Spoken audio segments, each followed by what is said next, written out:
শ্ৰী শ্ৰী কৃষ্ণৰ ৰাসলীলালৈ মাজত মাত্ৰ কেইটামান দিন আৰু কেইটামান দিন বাকী থাকোঁতে এতিয়া ঢেকীয়াজুলিৰ হুগ্ৰাজুলি দীপাৱস্তিত যি আখৰাত ব্যস্ত হৈ পৰিছে এতিয়া গঞা ৰাইজ।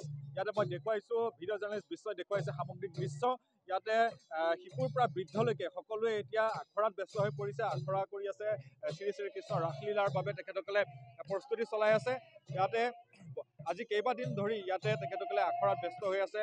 মই দেখুৱাইছোঁ এয়া দুদিনীয়া কাৰ্যসূচীৰে ইয়াতে উদযাপন হ'ব বুলি আমি জানিব পাৰিছোঁ শ্ৰী শ্ৰী কৃষ্ণৰ ৰাসলীলা।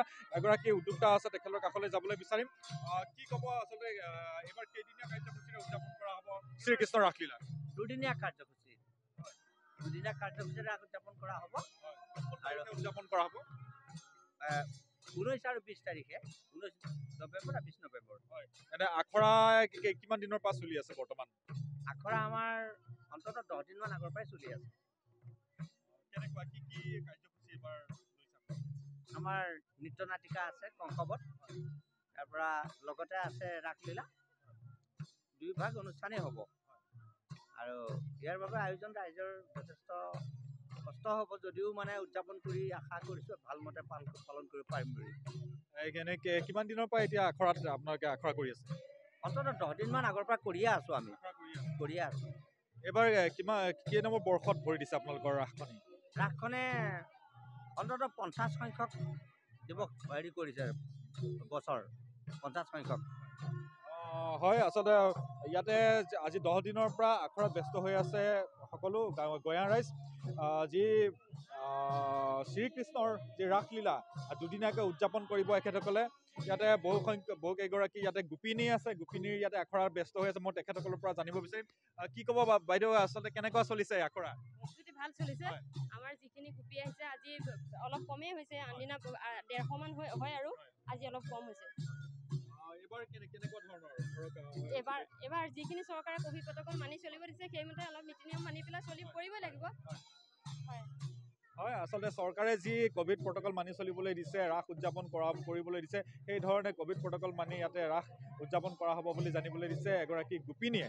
ইয়াতে আৰু আছে, গোপিনীসকলো আছে, মই তেখেতসকলৰ পৰা জানিব বিচাৰিম। বাইদেউ কি ক'ব, আখৰা কৰি আছে? হয়, আখৰা কৰি আছে। কিমান দিনৰ পৰা আজি হৈছে 2 সপ্তাহ আগৰ পৰা হৈ আছে। কেনেকুৱা এইবাৰ কেনেকুৱা হ'ব ৰাস? ভালেই হ'ব, আমিতো ভাল হোৱাতে বিচাৰোঁ।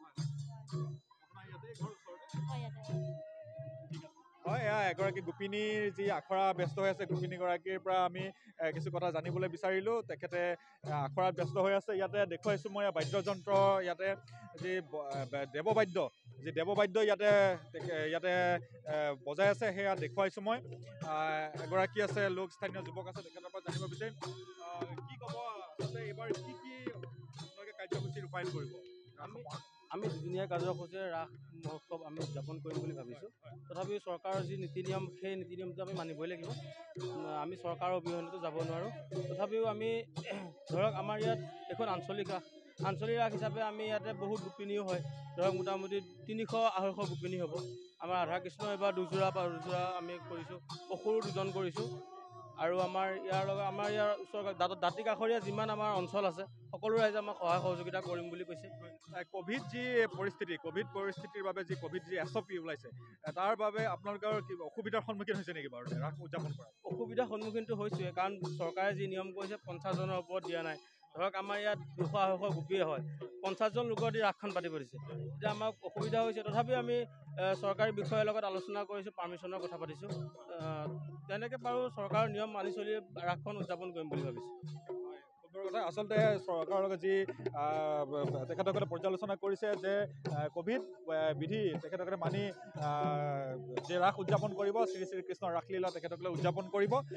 ইয়াতে এতিয়া সকলো আখৰাত ব্যস্ত হৈ আছে। মই দেখুৱাইছোঁ বাদ্যযন্ত্ৰসকল ইয়াতে যি তেখেতসকলে বাদ্যযন্ত্ৰ বজাই আছে, তেখেতসকলক দেখুৱাইছোঁ। এয়া যি দুদিনীয়া কাৰ্যসূচীৰে ইয়াতে যি ৰাস উদযাপন হ'ব, এতিয়া সমগ্ৰ আচলতে ৰাজ্যতে এতিয়া ৰাসৰ শ্ৰী শ্ৰী কৃষ্ণ ৰাসলীলাৰ লৈ এতিয়া উখল মাখল পৰিৱেশ বিৰাজমান হৈছে সমগ্ৰ অসমতে এতিয়া ক'ভিড বিধিৰ মাজতে ক'ভিড যি পৰিস্থিতিৰ মাজতেই এতিয়া ৰাইজে এতিয়া ৰাসো উদযাপন কৰিব ৰাসৰ লৈও তেখেতসকলে আয়োজন কৰিছে ৰাস উদযাপন কৰিব কিন্তু ক'ভিড পৰিস্থিতিয়ে তেখেতসকলক বিপাঙত পেলাইছে কাৰণ কিছুমান SOP জাৰি কৰিছে যি চৰকাৰে SOP জাৰি কৰিছে প্ৰশাসনে তাৰ বাবে বহু নীতি নিয়মৰ মাজত যি ৰাস মহাৰাস শ্ৰীকৃষ্ণ মহাৰাস আয়োজন কৰিবলগীয়া হৈছে তাৰ বাবে বহু অসুবিধাৰ সন্মুখীন হৈছে যি ৰাস উদযাপন সমিতিসমূহ মই পুনৰবাৰ ভিডিঅ' জাৰ্নেলিষ্টক সামগ্ৰিক দৃশ্য দেখুৱাবলৈ অনুৰোধ জনাইছোঁ এয়া যে আখৰাত ব্যস্ত হৈ আছে গোপিনীসকলে গোপিনীৰ যি নৃত্য এয়া দেখিবলৈ পোৱা গৈছে